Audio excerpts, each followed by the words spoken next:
பொல்லாத ஆட்சிக்கு சாட்சியே பொள்ளாச்சி தான். பொள்ளாச்சி சம்பவம் முழுவதுமே அதிமுக தான் நடக்கிறாங்கன்னு தெளிவா சொல்லிட்டாங்க. இப்படி பெண்களுக்கு எதிரான ஆட்சி நடத்திய சாருங்கெல்லாம் பேட்ஜ் அணிஞ்சிட்டு வந்து உட்கார்றாங்க. இது போல 100 சார் கேள்விகளை அதிமுக பார்த்து என்னால கேட்க முடியும். ஒரு முன்னாள் முதலமைச்சர், இந்நாள் எதிர்க்கட்சி தலைவர் தன் பொறுப்பையும் தகுதியும் மறந்து பேட்ஜ் அணிந்து வந்து அரசியல் எந்த அளவுக்கு தாழ்ந்து போகவும் தயாராக இருக்கார் என்பதற்கு இது ஒரு எடுத்துக்காட்டு. இதே போல இந்த வழக்கு பத்தி பாஜகவினர் பொதுவெளியில பேசியிருக்கிறாங்க, தொடர்ந்து பேசிட்டு இருக்கிறாங்க. பாஜக கதையெல்லாம் சொல்லி இந்த அவையுடைய மாண்பை குறைக்க நான் விரும்பல. அரசு மேல குற்றச்சாட்டுகளை வைக்கும் போது பொறுப்புகளை உணர்ந்து பேசணும். உச்சநீதிமன்றம் அமைச்சிருக்கக்கூடிய சிறப்பு புலனாய்வு குழு விசாரணை முழு வீச்சில நடத்தப்பட்டு இருக்கு. வேற யாராலும் சம்பந்தப்பட்டிருக்காங்கன்னா தெரிய வந்தா அது யாரா இருந்தாலும் சரி, எந்த பின்னணியை சேர்ந்தவராக இருந்தாலும் சரி, கடும் நடவடிக்கையை நிச்சயமாக உறுதியாக நாங்கள் எடுப்போம்.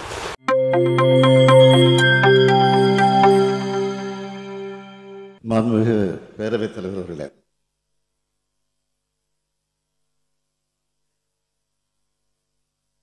இங்கு கொண்டு வரப்பட்டிருக்கக்கூடிய கவன ஈர்ப்பு தீர்மானத்தில் பல்கலைக்கழகத்தினுடைய பெயரை சொல்லி நீங்கள் எல்லாம் பேசியிருக்கிறீர்கள். ஆனால் நான் பெயரை சொல்லி அந்த பெயருக்கு ஒரு களங்கத்தை ஏற்படுத்த நான் விரும்பவில்லை. ஏனென்றால் எங்களை எல்லாம் ஆளாக்கியவர் அவர். அந்த உணர்வோடு அந்த பெயரை தவிர்த்து சென்னையில் ஒரு மாணவி மீது நடத்தப்பட்டிருக்கக்கூடிய பாலியல் வன்கொடுமை என்பது மாபெரும் கொடூரம். அதை யாராலும் நிச்சயமாக ஏற்றுக்கொள்ள முடியாது. இது குறித்து இந்த அவையில நம்முடைய ஜெகன்மூர்த்தி அவர்கள், வேல்முருகன் அவர்கள், ஈஸ்வரன் அவர்கள், சதன் திருமலைக்குமார் அவர்கள், கே மாரிமுத்து அவர்கள், நாகேமாலை அவர்கள், சிந்தனை செல்வன் அவர்கள், எம்.ஆர். காந்தி அவர்கள், ஜி.கே. மணி அவர்கள், செல்வ பிறந்தை அவர்கள், உதயகுமார் அவர்கள் கருத்துக்களை எல்லாம் இங்கே எடுத்து பேசியிருக்கிறீர்கள். இது குறித்து இந்த அவையில உண்மையான அக்கறையோடு பல உறுப்பினர் பேசியிருக்கிறீங்க. இதை பயன்படுத்தி இந்த ஆட்சி மேல தவறான எண்ணத்தை உருவாக்குவதற்காகவும் சில உறுப்பினர்கள் பேசியிருக்கிறீங்க. சில இல்ல, ஒரு உறுப்பினர் பேசியிருக்கிறார். யாருக்கு எந்த நோக்கம் இருந்தாலும் பாதிக்கப்பட்ட பெண் அந்த பெண் பக்கம் நின்று அவருக்கு சட்டப்படி நியாயம் பெற்று தரக்கூடிய காரியத்தை தவிர தமிழ்நாடு அரசுக்கு வேறு எந்த நோக்கமும் இல்லை என்பதை தெளிவா, உறுதியா, ஆணித்தரமா முதலே நான் சொல்லிக்க விரும்புகிறேன். குற்றம் நடந்த பிறகு ஒருவேளை குற்றவாளியை உடனடியாக கைது செய்யாமல் விட்டு இருந்தா அல்லது குற்றவாளியை காப்பாற்ற முடிவு செஞ்சிருந்தாலோ அரசை நீங்கள் குறை சொல்லலாம். ஆனால் சில மணி நேரத்துக்குள்ள குற்றவாளியை கைது செஞ்ச பிறகும் குற்றம் சம்பந்தப்பட்ட ஆதாரங்களை எல்லாம் திரட்டின பிறகும் அரசை குறை சொல்றது அரசியல் ஆதாயத்துக்கான தவிர உண்மையான அக்கறையோடு செயல்படுகிறது இல்லை என்பதை இந்த மாமன்றத்தில் நான் பதிவு செய்ய விரும்புகிறேன். மாண்புமிகு பேரவைத் தலைவர் அவர்களே, 24/12/2024 அன்று பிற்பகல் சென்னை மாணவி ஒருவர் கொடுத்த புகாரின் அடிப்படையில் கோட்டூர்புரம் அனைத்து மகளிர் காவல் நிலையத்தில் உடனடியாக வழக்கு பதிவு செய்யப்பட்டுச்சு. உடனடியாக தீவிர விசாரணை மேற்கொள்ளப்பட்டுச்சு. மறுநாள் காலையிலே இந்த சம்பவத்தில் ஈடுபட்ட குற்றவாளி ஞானசேகரன் காவல்துறையால் கைது செய்யப்பட்டார். இது காவல்துறை எடுத்த துரிதமான சரியான நடவடிக்கை. இருந்தாலும் எதிர்க்கட்சி என்ன குற்றச்சாட்டு சொல்றாங்க? முதல் தகவல் அறிக்கை கசிந்தது தொடர்பாக பேசுறாங்க. அதுக்கு காரணம் யாரு? ஒன்றிய அரசின் கீழ் செயல்படுகிற NIC, நேஷனல் இன்ஃபர்மேட்டிக்ஸ் சென்டர், தேசிய தகவல் மையம். அது நம்ம காவல்துறையால் உடனடியாக சுட்டிக்காட்டப்பட்டு அதற்கு பின்னால் அந்த தொழில்நுட்ப கோளாறும் சரி செய்யப்பட்டிருக்கிறது. அது தொடர்பாக அந்த அமைப்பும் நிறுவனமும் விளக்கம் கொடுத்து கடிதமும் எழுதியிருக்கிறாங்க. NIC கடிதமும் எழுதியிருக்கிறாங்க. அடுத்து பாதுகாப்பு இல்லை, கேமரா இல்லை, 19 ரூபா சொல்ற குற்றச்சாட்டு உண்மை இல்லை. சம்பவம் நடந்த வளாகத்தில் சுற்றி இருக்கக்கூடிய பகுதிகளில் இருந்த கண்காணிப்பு கேமராக்கள் உதவியோடு தான் குற்றவாளி அடையாளம் காணப்பட்டு கைது செய்யப்பட்டிருக்கிறார். மூன்றாவது குற்றச்சாட்டு, முதல் தகவல் அறிக்கை வெளியானதை வச்சுட்டு யார் அந்த சார் அப்படின்னு கேட்குறீங்க. மாண்புமிகு உயர்நீதிமன்ற உத்தரவுப்படி நியமிக்கப்பட்ட சிறப்பு புலனாய்வு குழு தான் இப்போ இந்த புகாரை விசாரிக்கிறாங்க. கைது செய்யப்பட்ட குற்றவாளி குண்டர் சட்டத்தின் கீழ் சிறையில் அடைக்கப்பட்டிருக்கிறார். இந்த புலன் விசாரணையில் வேற யாராவது குற்றவாளி இருக்காங்களான்னு தெரிய வந்தா, அது யாரா இருந்தாலும் சரி, மீண்டும் மீண்டும் சொல்றேன், அது யாரா இருந்தாலும் சரி, அவங்க மேல தயவு தாட்சணமே இல்லாம காவல்துறை கடுமையான நடவடிக்கை எடுக்கும். இதை இந்த அவைக்கு 100% உறுதியோடு நான் சொல்லிக் கொள்கிறேன். அதில் எந்த மாற்றம் கிடையாது. அது மட்டுமல்ல, இன்னும் முக்கியமானது, இந்த வழக்கில் விரைந்து விசாரணை மேற்கொண்டு 60 நாட்களுக்குள்ள குற்றப்பத்திரிகையும் தாக்கல் செய்யப்படும். அதோட சிறப்பு நீதிமன்றம் மூலம் இந்த வழக்கை விரைந்து விசாரிக்க அனைத்து முயற்சிகளையும் அரசு எடுத்து குற்றவாளிகளுக்கு உச்சபட்ச தண்டனை கிடைப்பதை உறுதி செய்யும் என்பதை இந்த அவைக்கு நான் மீண்டும் உறுதியோடு தெரிவித்துக் கொள்கிறேன். நான் எதிர்க்கட்சிகளை கேட்க விரும்புவது, யார் அந்த சார் அப்படின்னு சொல்லி குற்றம் சாட்டுறீங்க. உண்மையாக உங்ககிட்ட அதுக்கு ஆதாரம் இருந்தா உயர்நீதிமன்ற உத்தரவுப்படி அமைக்கப்பட்டிருக்கக்கூடிய அந்த சிறப்பு புலனாய்வு கொண்டு கொடுங்க, அதை சொல்லுங்க. ஆதாரம் இருந்தா அதை யார் தடுக்க போறான்? அதை விட்டுட்டு ஒரு மாணவி சம்பந்தப்பட்ட சென்சிட்டிவான வழக்கில் வீண் விளம்பரத்துக்காக, குறுகிய அரசியல் லாபத்துக்காக மலிவான செயலை மீண்டும் மீண்டும் ஈடுபட வேண்டாம் என உங்ககிட்ட நான் கேட்டுக்கிறேன். இந்த அரசை பொறுத்த வரைக்கும் பெண்களுக்கு எதிரான குற்றங்களை இரும்பு கரம் கொண்டு அடக்கும். இந்த ஒரு சம்பவத்தை வச்சு பெண்களுக்கு பாதுகாப்பே இல்லாமல் இருக்கிறது போல ஒரு சதி தோற்றத்தை உருவாக்க பல முயற்சி செய்யறாங்க. நான் நிச்சயமா சொல்றேன், இது மக்கள் மத்தியில் நிச்சயமா ஈடுபடாது. ஏன்னா நமது அரசு வந்ததுல இருந்து பார்த்திருக்கீங்க, பெண்கள் பாதுகாப்புக்கு எவ்வளவு முக்கியத்துவம் கொடுக்கிறோம், பெண்கள் எதிரான குற்றங்களை எவ்வளவு நடவடிக்கை எடுத்திருக்கிறோம் என்பது தமிழ்நாட்டு மக்களுக்கு நல்லா தெரியும். குறிப்பா பெண்களுக்கு எதிரான வழக்கில் 86 விழுக்காட்டுக்கு மேல 60 நாட்களுக்குள்ள குற்றப்பத்திரிகை தாக்கல் செய்யப்பட்டிருக்கு. பள்ளிகள், கல்லூரிகள், பொது இடங்கள்ல பெண்கள் பாதுகாப்பு பற்றி 2,39,000க்கும் மேற்பட்ட விழிப்புணர்வு நிகழ்ச்சிகளை நடத்தி இருக்கிறோம். சத்யா என்ற பெண்ணை ரயில் முன்ன தள்ளி விட்டு கொலை செஞ்ச வழக்கில் மிக குறுகிய காலத்தில் உச்சபட்ச தண்டனையா தூக்கு தண்டனை பெற்றுக் கொடுத்திருப்பதும் இந்த அரசு தான். பெண்கள் மற்றும் குழந்தைகள் மீதான குற்றங்களுக்கு எதிராக இந்த அரசு எடுத்து ஒரு நடவடிக்கைகளை பாராட்ட மனம் இல்லைனாலும் பரவாயில்ல, வீண் பழியை சுமத்தாமல் இருந்தா அதுவே போதும். மாண்புமிகு நீதிமன்றமே எதிர்க்கட்சி வழக்கறிஞரை பார்த்து பெண்களின் பாதுகாப்பு தொடர்பான உண்மையான அக்கறையோடு செயல்படுறதை விட்டுட்டு இந்த வழக்கில் ஏன் அரசியல் கண்ணத்தோடு செயல்பட்டீங்கன்னு கேட்டுதான் நான் இங்கே நினைவுபடுத்துறேன். நீதிமன்ற அறிவுரையை பின்பற்றி வீண் அரசியலை தவிர்த்தால பெண்களுக்கு பாதுகாப்பு கொடுப்பதற்கு அது பேருதவியாக இருக்கும்னு தெரிவிச்சுக்க விரும்புகிறேன். இன்னைக்கு தமிழ்நாடு பெண்களுக்கு குழந்தைகளுக்கு பாதுகாப்பு மாநிலமாக திகழுது. இந்த அரசு அமைந்ததிலிருந்து நாங்கள் எடுத்திருக்கக்கூடிய தொடர் நடவடிக்கைகள் தான் இதுக்கு காரணம். இது தொடர்பான ஒரு புள்ளி விவரத்தை நான் சொல்ல விரும்புகிறேன். இந்தியாவிலேயே பெண்களுக்கு பாதுகாப்பான முதல் 10 மாநகரங்களில் நம்ம கோவையும் சென்னையும் இருக்கு. பெண்கள் அதிகம் பேர் வேலைக்கு செல்லும் மாநிலம் தமிழ்நாடு தான் முன்னிலையில் இருக்கு. 10 லட்சத்துக்கு உட்பட்டு இருக்கக்கூடிய மக்கள் தொகை உள்ள சில சிறிய நகரங்களில் திருச்சி, வேலூர், ஈரோடு, சேலம், திருப்பூர் ஆகிய 5 நகரங்களும் முதல் தரவரிசையில் பாதுகாப்பான நகரங்களாக இருக்கு. சென்னை மாணவி விவகாரத்தில் மட்டும் இல்லாமல் எந்த பாலியல் வன்கொடுமை புகாரிலையும் இந்த அரசு நடவடிக்கை எடுக்காம வேடிக்கை பார்த்ததும் இல்லை, விலகி நிற்கிறதும் இல்லை. மனசாட்சி இல்லாம பெண்களின் பாதுகாவலர்கள் மாதிரி பேசுறவங்க கடந்த அதிமுக ஆட்சியில் பொள்ளாச்சியில் என்ன நடந்ததுன்னு கொஞ்சம் நினைச்சு பாருங்க. கொஞ்சம் நினைச்சு பாருங்க.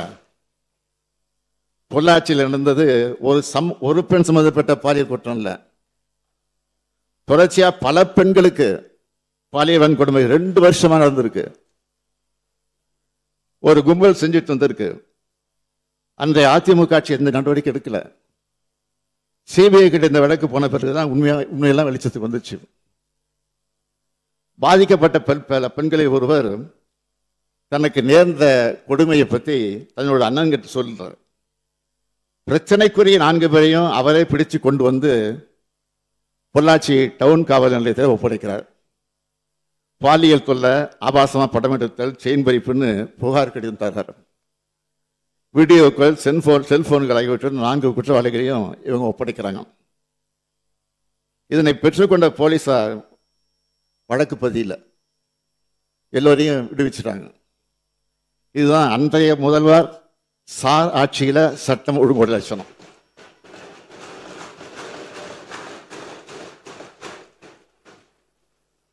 அது மட்டுமா, பாதிக்கப்பட்ட பெண் கொடுத்த புகாரை அப்படியே குற்றம் செஞ்சவங்கள்ட்ட கொடுத்துட்டாங்க.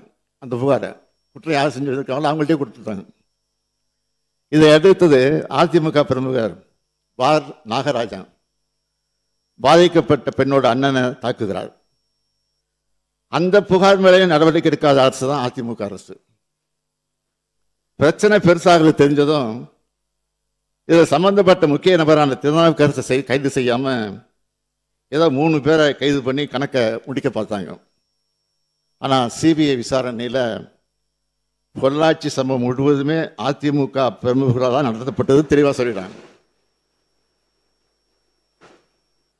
இவங்களை காப்பாற்றுறதுக்காக தான் இப்படி ஒரு சம்பவமே நடக்காத மாதிரி நீங்க பேசுறது கேட்டுதான்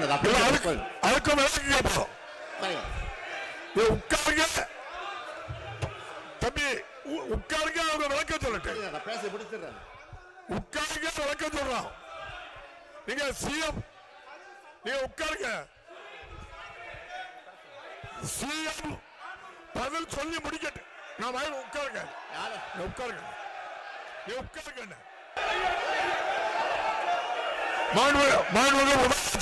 சிபிஐ விசாரணையில பொள்ளாச்சி சம்பவம் முழுவதுமே அதிமுக பிரமுகர் நடக்கிறாங்கன்னு தெளிவா சொல்லிட்டாங்க.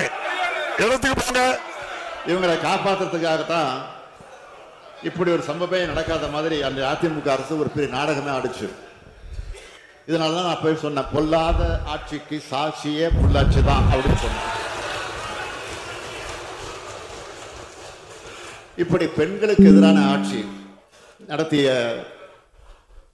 சாருங்கள்லாம் இப்ப பேட்ஜ் அணிஞ்சிட்டு வந்து உட்கார்றாங்க. இப்ப பேட்ஜ் அணிஞ்சிக்கிட்டு உட்கார்ந்து மட்டும் போயிட்டாங்க பாதியில.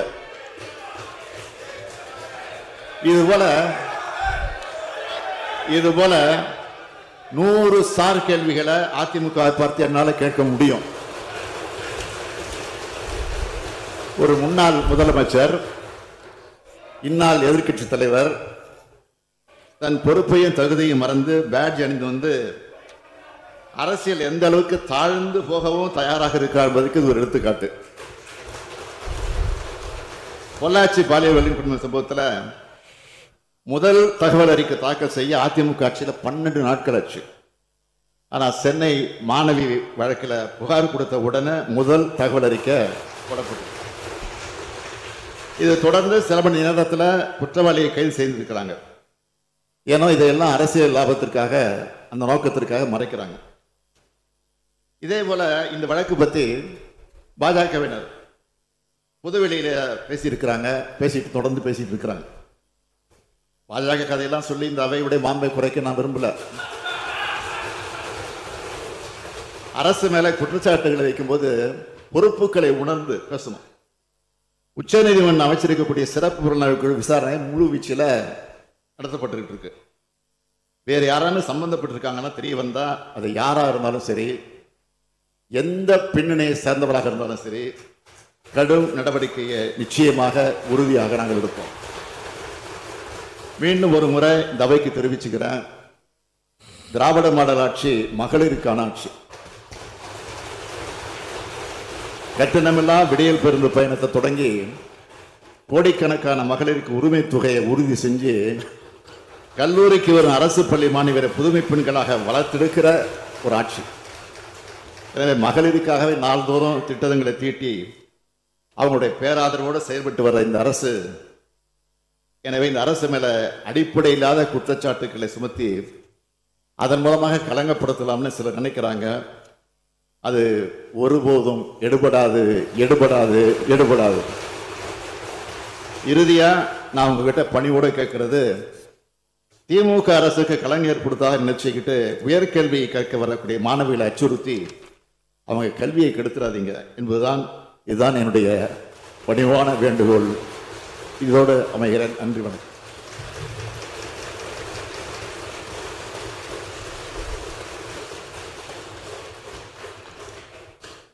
மாண்புமிகு உறுப்பினர் உதயகுமார் அவர்கள் பேசும்போது சட்டத்தை வளைக்காதீர்கள்.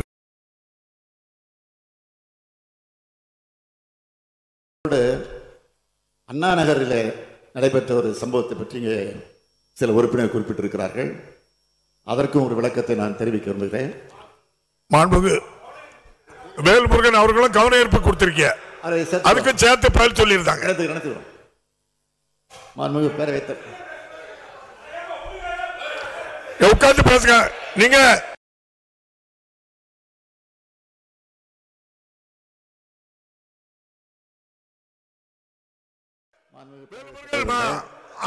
முதல்வர் சொல்லிட்டாங்க, உட்காருங்க. அண்ணா நகர் வழக்கு பிளீஸ் உட்காருங்க. வேல்முருகன் வேல்முருகன் வேல்முருகன்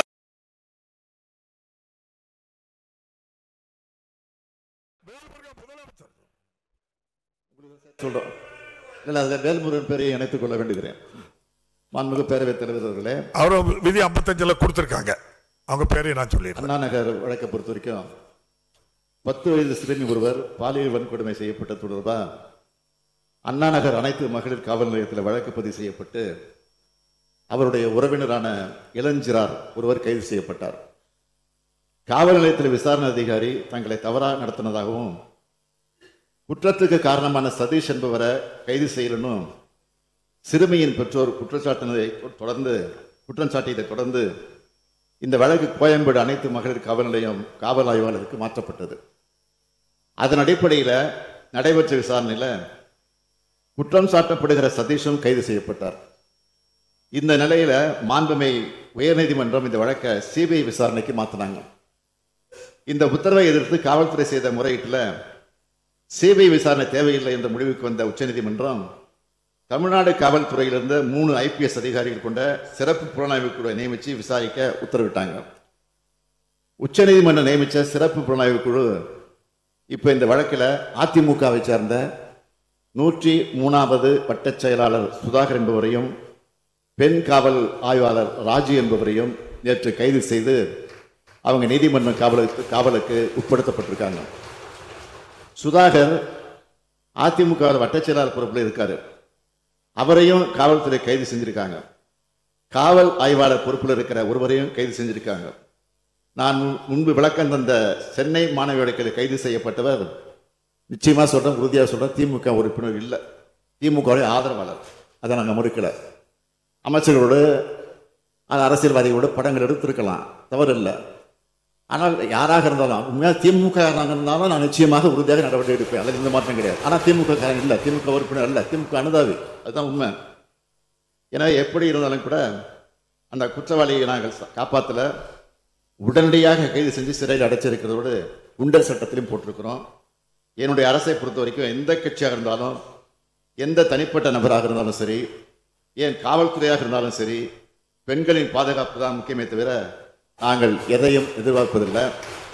ஆகையால் எதிர்க்கட்சி நண்பர்களை நான் கேட்டுக்கொள்ள விரும்புவது, குற்ற செயல்கள் எதுவாக இருந்தாலும், குற்றவாளிகள் யாராக இருந்தாலும் நேர்மையா நியாயமா கடுமையா நடவடிக்கை எடுத்து வருகின்ற அரசை குறை சொல்லாம பெண்களுடைய பாதுகாப்பு தங்களால் என்ற ஒத்துழைப்பை அனைவரும் அரசுக்கு வழங்கிட வேண்டும் என்று கேட்டு அமைகிறேன்.